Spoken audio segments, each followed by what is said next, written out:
ICCR general স্কলারশিপের অ্যাপ্লিকেশনের deadline কিন্তু শেষ।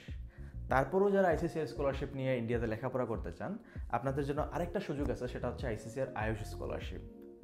আইসিসিআর আয়ুষ স্কলারশিপ সম্পর্কে অনেকেরই ধারণা নাই, তাই প্রতি বছর এই স্কলারশিপে অ্যাপ্লিকেশন অনেক কম পড়ে। স্কলারশিপে অ্যাপ্লিকেশন কম পড়ার আরেকটা কারণ হচ্ছে আপনি বা যে কোনো একজন স্টুডেন্ট আইসিসিআর জেনারেল এবং আইসিসিআর আয়ুষে একসাথে আবেদন করতে পারবে না, অর্থাৎ একই সেশনে আবেদন করতে পারবে না। সো স্টুডেন্টরা মোস্টলি আইসিসিআর জেনারেলটাকেই বেছে নেয়, কারণ ওইখানে ওয়াইড ভ্যারাইটি অফ সাবজেক্ট থাকে। আপনি ইঞ্জিনিয়ারিং অ্যাপ্লিকেশন করতে পারবেন, আপনি ফার্মাসিতে অ্যাপ্লিকেশন করতে পারবেন, arts, commerce, anything, fine arts, হ্যাঁ। সো অনেক কিছুতে অ্যাপ্লিকেশন করতে পারবেন।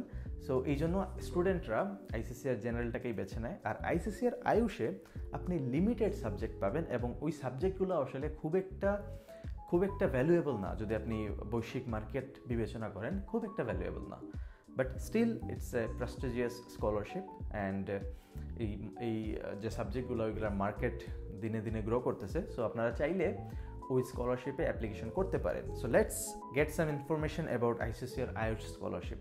সো আইসিসিআর আয়ুষ স্কলারশিপে আপনি হাতে গোনা 4-5টা সাবজেক্টে আবেদন করতে পারবেন।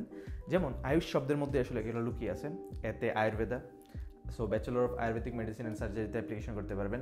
ওয়াইতে yoga and naturopathy, so yoga and ন্যাচুরোপ্যাথিতে আপনি এমএ বা বিএ বা বিএসসিতে অ্যাপ্লিকেশন করতে পারবেন। তারপর আপনি ইউতে ইউনানি মেডিসিন অ্যান্ড সার্জারিতে অ্যাপ্লিকেশন করতে পারবেন। দেন এসতে সিদ্ধা মেডিসিন অ্যান্ড সার্জারিতে অ্যাপ্লিকেশন করতে পারবেন। দেন হোমিওপ্যাথি মেডিসিন অ্যান্ড সার্জারিতে অ্যাপ্লিকেশন করতে পারবেন।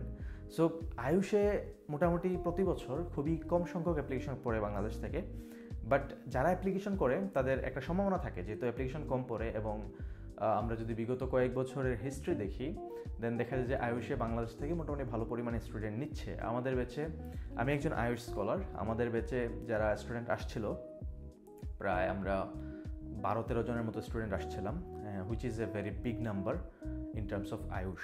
সো আয়ুষের ক্ষেত্রে আসলে এটা অনেক বড় একটা নাম্বার।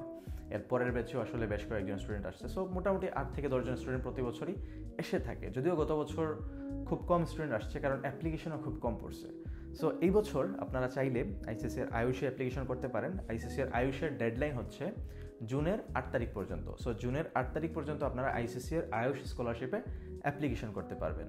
আর যদি আমাদের মাধ্যমে অ্যাপ্লিকেশন করতে চান, দেন আমাদের নিচে দেওয়া যে হোয়াটসঅ্যাপ নাম্বার আছে, ওই নাম্বারে যোগাযোগ করতে পারেন। আমি খুব বেশি ফাইল নেব না এই মুহূর্তে, কারণ আমার এক্সাম চলে আসতেছে। আমি অল্প সংখ্যক কিছু ফাইল নিয়ে কাজ করতে পারি। অ্যান্ড যাদের আয়ুষ সম্পর্কে কোনো কোয়েরি আছে, আপনারা নক করতে পারেন। আপনাদের কোয়েরিগুলো আনসার দেওয়ার চেষ্টা করব।